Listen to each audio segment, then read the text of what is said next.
হয়ে যায়, শেষ। দুনিয়া থাকে না, দুনিয়া ধোকা। দুনিয়া কি বলেন না, দুনিয়া ধোকা।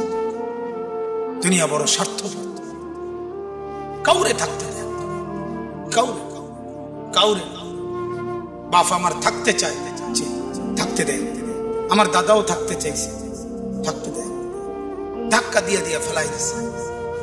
সুঠাম সুঠাম মানুষ, তাগড়া তাগড়া মানুষ, নওজোয়ানকে এক এক ধাক্কা দিয়ে দিয়ে দুনিয়া কবরে পাঠাই দিচ্ছে। যা, আল্লাহ তাআলা আমাদেরকে বুঝ দান করেন। অতএব আমার ভাই, ফিকির মূলত ফিকির। আমরা মুসলমান, আমার কথার রাগ হইয়েন না, আমি আবেগে বলছি, মহব্বতে বলছি। যারা দাড়ি ক্লিন শেভ করেন, দাড়ি কাটেন, তাদের কাছে আমার অনুরোধ, আপনি আরেকবার ভাবেন কেন কাটতেছেন।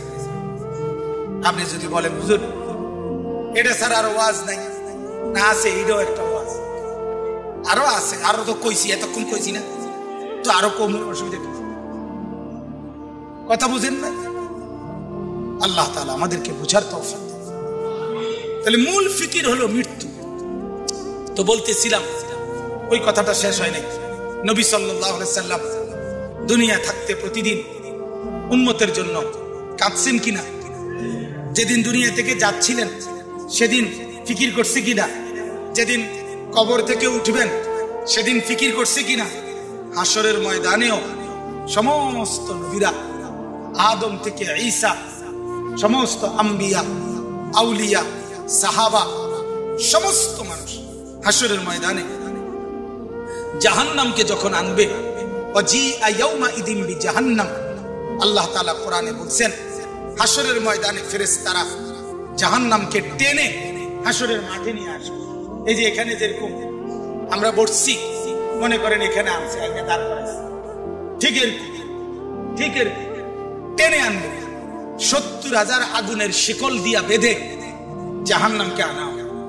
৭০,০০০ আগুনের শিকল, এক একটা শিকলের মধ্যে ৭০,০০০ আংটা, ওই যে কড়া কড়া কড়া আর কড়া, শিকল বানায় কি দিয়া? কড়া একটা একটা লাগাইয়া না, এক একটা শিকলে ৭০,০০০ কড়া, এক একটা কড়া ৭০,০০০ ফেরেশতা ধরবে।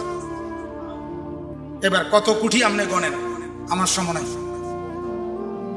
কোটি কোটি ফেরেশতা টেনে আনবে, আর জাহান্নাম তার একটা বিকট চিৎকার দিবে। এক চিৎকারে পুরা হাসরের ময়দানের সবাই চিৎকার দিয়া উঠবে, ইয়া রাব্বি নাফসি নাফসি, আল্লাহ আমাকে মাফ করেন, আমাকে মাফ করেন, আমাকে মাফ করেন, আমাকে মাফ করেন, আমাকে মাফ করেন। আদম থেকে ঈসা নবী, ওনারা বলবেন, ফেরেশতারা বলবেন, জিনরা বলবেন, আম্বিয়ারা বলবেন, আউলিয়ারা বলবেন, আতখিয়ারা বলবেন, আসফিয়ারা বলবেন, সাহাবারা বলবেন, ওলামারা বলবে, মুহাদ্দিসিন বলবে, মুফাসসিরিন বলবে, ফুকাহা বলবে, খুতাবা বলবে, আইম্মা বলবে, মুয়াজ্জিন বলবে, হাফেজে কোরআন বলবে, সাধারণ মানুষ বলবে, হর ইনসান বলবে, ইয়া রাব্বি নাফসি নাফসি, আল্লাহ আমাকে বাঁচা, আমাকে বাঁচা, আমাকে বাঁচা, আমাকে বাঁচা। সবাই বলবে এক কথা। সবাই হঠাৎ করে শুনবে কে যেন একজন কোথাও বলতেছে, কোন এক পাশে দিয়া শোনা যাইতেছে একটা আওয়াজ, ইয়া রাব্বি উম্মতি উম্মতি, আয় আল্লাহ আমার উম্মতকে বাঁচান, আমার উম্মতকে বাঁচান, আমার উম্মতকে বাঁচান।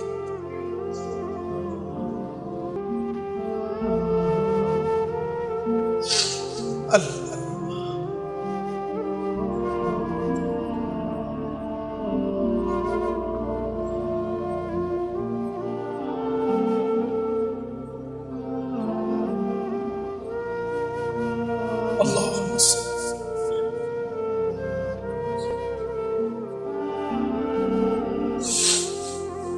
তো তিনি কে বলে? যিনি একজন শুধু বলবেন আয় আল্লাহ আমার উম্মতকে বাঁচান, তিনি কে বলে? মুহাম্মদ রাসূলুল্লাহ।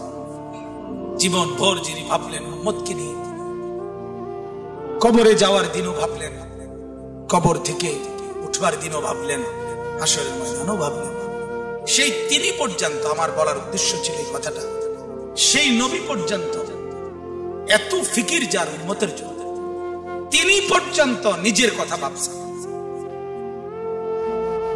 এই কথাটা লেগে এতটি কথা বলছে, নিজের ফিকির, ইসলাহে নফস, ফিকিরে নফস,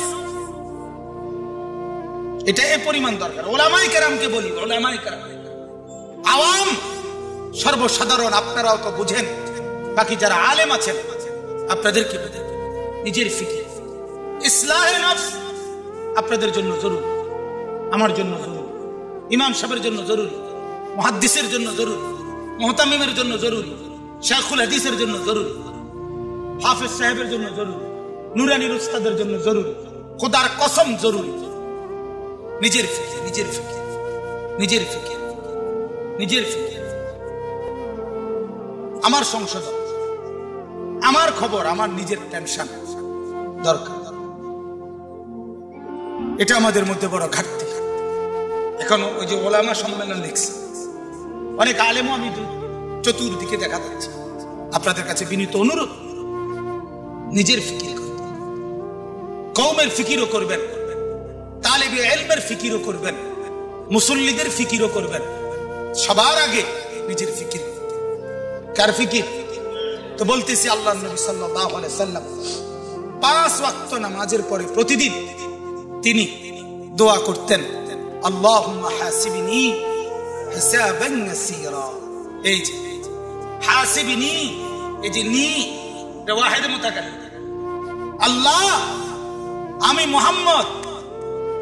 মুহাম্মদ বলতেছি, আপনি আমারে দুনিয়ায় অনেক ইজ্জত দিয়েছেন, আপনি আমারে আখিরাতে অনেক সম্মান দিবেন, আমি জানি, কইছেন আমারে, কিন্তু আল্লাহ আমার এত কিছুর পরেও আমার ভয় হয়, আমার হাসরের মাঠের ভয় লাগে, আমি মুহাম্মদেরও ভয় লাগে। আল্লাহ, অতএব আমার হিসাব হাসরের দিন আপনি সহজ করে দিলেন, আমার ডর লাগে। হাসিবনি। তাহলে নবী সাল্লাল্লাহু আলাইহি সাল্লাম নিজের ফিকির করছেন কিনা বলেন? নিজের ফিকির।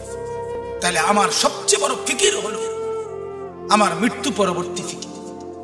দুনিয়া কোনো না কোনো ভাবে পার হয়ে যাবে, কাত হলেও চিত হলেও, হাসলেও কাঁদলেও, সুখে থাকলেও দুঃখে থাকলেও, রাত হলেও দিন হলেও, কোনো না কোনো এক সুরতে, কোনো না কোনো এক ভাবে ঘন্টা মিনিট সেকেন্ড গুলো পার হয়ে যাবে। কিন্তু মৃত্যু এসে আবার যখন আমার নতুন অধ্যায় শুরু করবে, আমার জীবনের নতুন পর্ব যখন শুরু করবে দোস্ত, সেটা আর শেষ হবে, শেষ হবে। ফাজাইলে আমালের মধ্যে শেখুল হাদিস মাওলানা জাকারিয়া রাহমাতুল্লাহি আলাইহি বলছেন বড় সুন্দর কথা, আমার কলজার ভিতরে লাগছে। উনি বলছে, হে দুনিয়ার ভাইয়েরা, দুনিয়ার সর্বোচ্চ বিপদ, সর্বোচ্চ অসুখ, সর্বোচ্চ যন্ত্রণা, মনে করেন সর্বোচ্চ ভয়ঙ্কর ক্যান্সার, এটাও যদি হয়, তিনি বলেন সেটারও তো একটা সমাপ্তি আছে, যে মৃত্যু হবে, আর মৃত্যু হইলে এটার সমাপ্তি শেষ। ঠিক কিনা বলেন?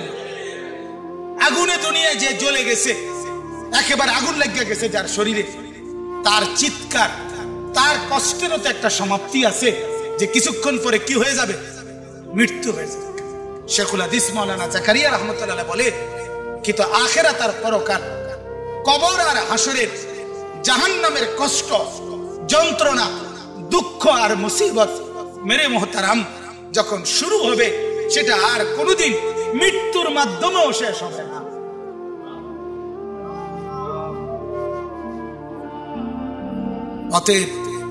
অতএব এখানে হেরে গেলে সমস্যা নাই, এখানে দুঃখে থাকলে সমস্যা নাই, এখানে অভাবে থাকলে অসুবিধা নাই, এখানে আর 10 জন সুখে থাকুক, আপনারে খোদায় কিছু দিল না, এত কোনো অসুবিধা নাই।